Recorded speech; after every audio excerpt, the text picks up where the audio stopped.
Ikaze inshuti muvandimwe, Uwiteka aguhire kandi aguhe umugisha. Nishimiye kongera kwifatanya nawe muri aka kanya gatoya tugiye kumara tuganira ku ijambo ry'Imana. Reka dutangire dusenga. Uwiteka, humura imitima yacu, utwiyigishirize. Ibyo ni byo twatse mu izina rya Yesu. Amen. Mbese koko ubutunzi dufite n'uko tubukoresha bishobora kutugaragariza ko turi abagaragu b'Imana cyangwa turi imbata z'iby'isi ndetse na Satani? Reka dushakire igisubizo mu byanditswe byera. Yesu ati, ntimukibikire ubutunzi mu isi, aho inyenzi n'ingese ziburya, kandi abajura bacukura bakabwiba. Ahubwo mwibikire ubutunzi mu ijuru, aho inyenzi n'ingese zitaburya, n'abajura ntibacukure ngo babwibe, kuko aho ubutunzi bwawe buri ariho n'umutima wawe uzaba. Ayo magambo aboneka muri Matayo igice cya 6 umurongo wa 19. Yesu yadutungiye urutoki ahantu habiri hatandukanye dushobora kubika ubutunzi bwacu, mu isi ndetse no mu ijuru. Muri iri somo Yesu aturarikira kwerekeza intekerezo zacu mu ijuru. Ubutunzi bw'igihe gitoya bushobora kwibwa, kuzima ndetse no kwangirika. Ariko ubutunzi bw'iteka ryose ntabwo bushobora kwibwa, kuzima cyangwa kwangirika. Ikibazo gisa n'igikomeye hano ni ukumenya uburyo twabika ubutunzi bwacu mu isi cyangwa mu ijuru. Ese twabikora gute? Birashoboka se? Reka twifashishe igitabo cya Bibiliya tubumbure muri Luka igice cya 12 guhera ku murongo wa 13. Hano Yesu yaciriye umugani abo yarari kwigisha, umugani w'umutunzi w'umukire ariko w'umupfapfa.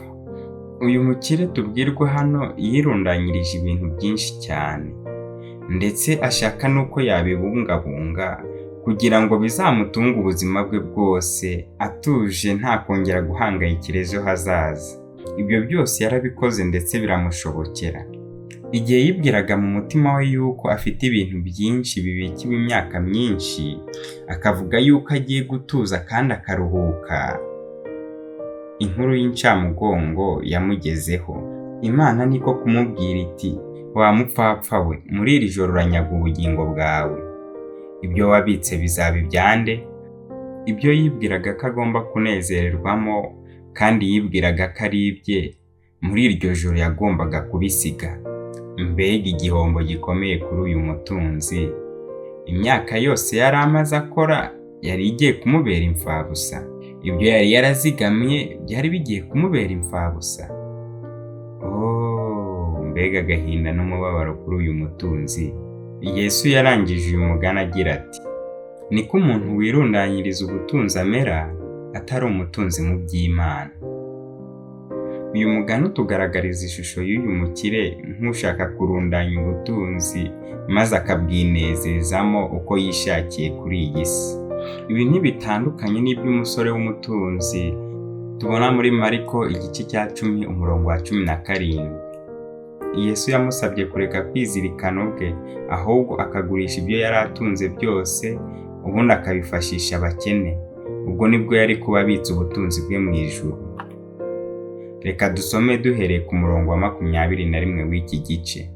Haragira hati, Yesu amwitegereje aramukunda, aramubwira ati, ushigaje kimwe, genda ibyo ufite byose ubigure impiya, uzifashisha abakene, nibwo uzagira ubutunzi mu ijuru, uhereko uzunkurikire.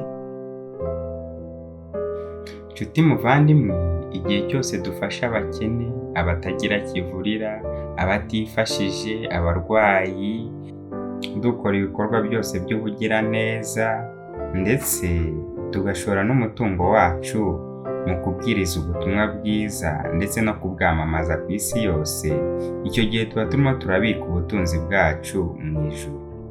Subiza amaso inyuma wigenzure. Ese umaze kubitsa ubutunzi bungana gute mu ijuru? Cyangwa nawe uri nka wa mupfapfa wabirundanyije bikamupfira ubusa?